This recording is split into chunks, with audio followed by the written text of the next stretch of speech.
Hello class 6 students. आज हम लोग जो हमारा कंप्यूटर की क्लास सेकंड पार्ट स्टार्ट करेंगे। जो हमारा कंप्यूटर लैंग्वेज चैप्टर चल रहा था उसका आज हम सेकंड पार्ट पढ़ेंगे।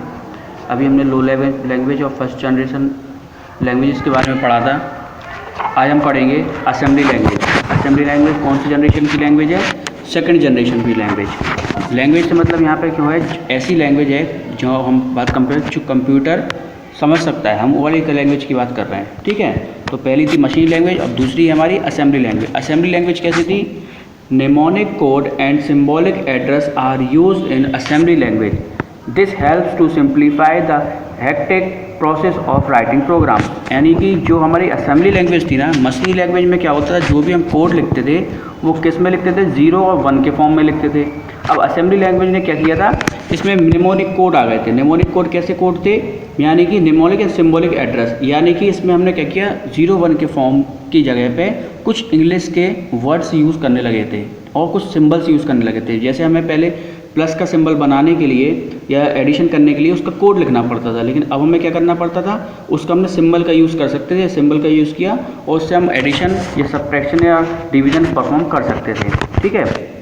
इसलिए ये थोड़ा हेक्टिक जो लिखा है ना, hectic process of writing program. Hectic means जो बहुत ज़्यादा कॉम्प्लेक्स हो जाती थी, ज़्यादा कोड हो जाता था, व्यस्त वाला जो बहुत टाइम तक कोड लिखने में जो व्यस्तता आती थी, उन सबको ठीक करने के लिए हमने इस कोड का यूज़ किया। Generally the assembly program are written in module and put together of the final run. यानी कि जो असेंबली लैंग्वेज क्या होती है, नॉर्मली क्या होता है, मॉड्यूल। मॉड्यूल मतलब क्या होता है, छोटे छोटे पार्ट्स में हम क्या करते थे, असेंबली लैंग्वेज को बनाने, कोई भी कोड लिखना होता था या कोई भी सॉफ्टवेयर बनाना होता था तो हम क्या करते थे कि छोटे छोटे मॉड्यूल बना लेते। मॉड्यूल में छोटे छोटे पार्ट बना लेते थे। पार्ट बनाने के बाद उनको क्या करते थे, एक साथ जोड़ देते थे और फाइनल उनको रन। फाइनल रन मतलब है फिर फाइनली उनको चलाते थे। जैसे कि हम बात करें कि अगर हमें पूरा सिलेबस कंप्लीट करना होता है अपनी बुक्स का, तो हम पहले क्या करते हैं, एक एक चैप्टर पढ़ते हैं, ठीक है। जैसे हमारा एक चैप्टर कंप्लीट हो जाता है, सारे चैप्टर हमारे जैसे एक एक करके सारे कंप्लीट हो गए तो हमारी क्या कहलाता है, पूरा सिलेबस कंप्लीट हो गया। तब हम फाइनल उसका एग्ज़ाम लेते हैं। ऐसे इसमें होता था कि छोटे छोटे मॉड्यूल बना के हम उसको क्या करते थे, प्रोग्राम बनाते थे और फिर फाइनली जब सारे प्रोग्राम छोटे छोटे मॉड्यूल बन जाते थे, उसके पार्ट्स बन जाते थे, फिर उसको फाइनल रन करते थे। इस तरह से ये असेंबली लैंग्वेज काम करती थी। अब इसका नेक्स्ट पॉइंट है, the computer manufacturer provide different software to convert assembly language into machine language. अब उसका क्या था, बहुत सी कंप्यूटर बनाने वाली जो कंपनियां थी, उन्होंने ऐसे ऐसे सॉफ्टवेयर बनाए हुए थे जो क्या करते थे, असेंबली लैंग्वेज। असेंबली लैंग्वेज मतलब जिसमें कुछ वर्ड मशीनी लैंग्वेज के होते थे 0 1 के फॉर्म में, कुछ अंग्रेजी के वर्ड या सिम्बल्स होते थे, उनको किस में कन्वर्ट कर देती थी, मशीनी लैंग्वेज में। यानी कि पूरी तरह से 0 1 के फॉर्म में कन्वर्ट कर देते थे। ऐसे सॉफ्टवेयर कुछ कंपनियों ने बनाए जो क्या करते थे, पूरे असेंबली लैंग्वेज को किस में कन्वर्ट करते थे, मशीनी लैंग्वेज में कन्वर्ट करते थे। The time required to write this assembly language program was much higher and this program had limited access as they were specific for different processor. यानी कि इसमें क्या था, एक चीज़ थी, मशीनी लैंग्वेज से कम टाइम लगता था, लेकिन ये क्या थोड़ा टाइम ज़्यादा लेती थी। और दूसरी चीज़ क्या थी, क्या टाइम ज़्यादा लेती थी, क्योंकि ये प्रोग्राम है लिमिटेड एक्सेस। इन प्रोग्राम का क्या लिमिटेड एक्सेस है, यानी कि उनको हर कोई यूज़ नहीं कर सकता था। जैसे आज के टाइम पे हम लोग बात करें गेम की, हमने गेम चलाते हैं, दूसरे दोस्त को ज़रूरत होती है, वो गेम ले जाता है, वो अपने कंप्यूटर चला लेता था। लेकिन इस टाइम पे जो लैंग्वेज थी वो क्या थी, जिस कंप्यूटर में वो बनाई गई है बस उसी कंप्यूटर में चलती थी। यानी कि स्पेसिफिक फॉर डिफरेंट प्रोसेसर। यानी कि जो प्रोसेसर कंप्यूटर के अंदर डलते हैं ना, प्रोसेसर बताया था, जो एक वो बॉक्स सा होता है, कहते प्रोसेसर है, वो प्रोसेसर पर डिपेंड करता था। जैसे जैसे अलग अलग प्रोसेसर होगा वैसे ही अलग अलग प्रोग्राम चलेंगे, ठीक है। ये थी हमारी कौन सी, असेंबली लैंग्वेज। इसमें क्या था, इसके एडवांटेज और डिसएडवांटेज देखते हैं। एडवांटेज ऑफ असेंबली लैंग्वेज क्या थी, it is easier to understand and use as compare to machine language. ये क्या थी, समझने में ये जो मशीनी लैंग्वेज थी उसके कंपेयर में इसको समझना बहुत आसान था।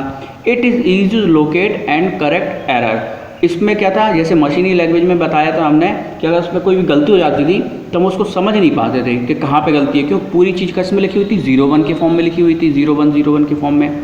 इसमें क्या है, सिम्बल्स हैं तो उसमें या कुछ इंग्लिश के वर्ड्स हैं तो उससे पता चल जाता था कि गलती यहाँ पे हुई है। अगर कोई एडिशन वाला हमें आंसर गलत आ, समझ गया अच्छा एडिशन में गलती है। इस तरह से हमें क्या एरर को लोकेट करना इजी था। It can be modified easily, और अगर हम किसी चीज़ की गलती को पहचान जल्दी रहे तो उसको हम करेक्शन भी जल्दी कर लेंगे, उसको मॉडिफाई यानी ठीक भी जल्दी कर लेंगे। ये हमारे कहते हैं एडवांटेज। अब डिसएडवांटेज क्या थे? Like machine language it is also machine dependent. जैसे मशीन लैंग्वेज थी यानी 0-1 के फॉर्म में जो मशीन लैंग्वेज होती है वो किस पे थी? मशीन डिपेंडेंट, यानी एक कंप्यूटर पे ही डिपेंड थी जिसमें वो बनी है। ऐसे ही जो हमारी असेंबली लैंग्वेज थी ये भी क्या थी? मशीन डिपेंड, यानी कि जिसके लिए बनी है उस पर ही काम करेगी, हर किसी पे काम नहीं कर सकती थी। यानी कि हमने इसमें कोई प्रोग्राम बनाया वो दूसरे में काम नहीं करेगा। Since it is machine depend therefore programmer should know have the knowledge of the hardware also. यानी कि ये मशीन डिपेंडेंट है, यानी एक ही कंप्यूटर पे चलती थी उस टाइम पे, जो कंप्यूटर चलती थी उस पर एक ही पे चलती थी। तो जो प्रोग्रामर थे यानी कि जो ये सॉफ्टवेयर बनाते थे उस टाइम पे, उनको उसकी कंप्यूटर की नॉलेज के साथ साथ उसमें जो हार्डवेयर डले हुए, उसमें जो प्रोसेसर डला हुआ है, उसके अंदर क्या क्या मशीनरी यूज़ हुई है उसके बारे में भी जानकारी रखनी पड़ती थी। ठीक है, ये उसके एडवांटेज थे। ठीक है, इसके बाद आ गई थी high level language. High level language को कौन सी लैंग्वेज बोलते हैं हम? Third generation language. ठीक है, ये सेकंड जनरेशन थी, मशीन लैंग्वेज फर्स्ट जनरेशन है, असेंबली लैंग्वेज सेकंड जनरेशन है, और हाई लेवल लैंग्वेज हमारी कौन सी है? थर्ड जनरेशन लैंग्वेज है। ठीक है, high level language are very convenient for an operate to instruct and computer. ये हाई लेवल लैंग्वेज में सबसे अच्छी बात क्या थी? बहुत कन्वीनियंट थी, बहुत ईजी थी। मतलब जैसे हम लोग बात कर रहे हैं ना इंग्लिश वर्ड्स में, इस तरह के वर्ड्स इसमें पूरी तरह से यूज़ हो गए थे। कोड ज़्यादा नहीं, इसमें सिर्फ हमें वो वर्ड्स याद करने पड़ते। ऑपरेट टू इंस्ट्रक्ट कंप्यूटर, और कंप्यूटर को हमें चलाने के लिए और कंप्यूटर को इंस्ट्रक्शन यानी कि उसको कोई काम देने के लिए भी बहुत ज़्यादा इजी हो गया था इस हाई लेवल लैंग्वेज की वजह से। ठीक है, this group of language use simple English language. देखो अभी बोला था इस वाली लैंग्वेज में क्या था? इंग्लिश के वर्ड्स थे, कॉमन जो वर्ड्स थे वो यूज़ होते थे, एंड आर कन्वर्टेड इनटू मशीनी लैंग्वेज बाय कंपाइलर और एन इंटरप्रेटर। अब इसमें एक और चीज़ आई है, कंपाइलर और इंटरप्रेटर। ये बहुत डिटेल वाली बात है, इसमें थोड़ा बहुत डिटेल की बात है, लेकिन मैं थोड़ा सा उसमें समझा देता हूँ। ये क्या करता था? ये हमारी इंग्लिश वाली लैंग्वेज को किस में कन्वर्ट करते थे? मशीनी लैंग्वेज में कन्वर्ट करते थे। मशीन लैंग्वेज मतलब 0-1 के फॉर्म में कन्वर्ट करते थे। कौन करते थे? By compiler and interpreter. Compiler और इंटरप्रेटर से काम करते। कंपाइलर क्या करता है? और कंपाइलर और इंटरप्रेटर दोनों का एक ही काम होता है। क्या काम होता है? जो भी हमने कोड इंग्लिश लैंग्वेज में लिखा है, कंप्यूटर की लैंग्वेज अपनी भाषा में लिखा है, उसको किस में कन्वर्ट करना? 0-1 के फॉर्म में कन्वर्ट करना। अब इसके एडवांटेज क्या थे? Advantage of high level language, command are written in simple English language. जो भी हम कमांड लिखते थे यानी जो कुछ भी काम देना पड़ता था हमें, वो इंग्लिश में लिखते थे। ठीक है, knowledge of hardware and binary arithmetic is not required. इसका मतलब इसमें हमें हार्डवेयर की और बाइनरी नॉलेज यानी कि 0-1 के फॉर्म में जो मशीन लैंग्वेज है उसकी नॉलेज हमें रिक्वायर्ड नहीं थी। बस हमें थोड़ी सी इंग्लिश आनी चाहिए और कौन सा वर्ड यूज़ होना है वो आना चाहिए था। Programs are not restricted to particular machine only. यानी कि इस टाइम पे एक सबसे अच्छी बात क्या थी कि आप जो भी प्रोग्राम बनाते थे, जो भी सॉफ्टवेयर बनाते थे, उसको आप इस कंप्यूटर पे चला सकते हो और उसको निकाल के किसी और कंप्यूटर भी चला सकते हो। ये सबसे अच्छा एडवांटेज था इसका। दूसरा क्या है? Program required less time and effort in creation. और जब हमें पास ईजी लैंग्वेज थी तो हमें क्या करता था?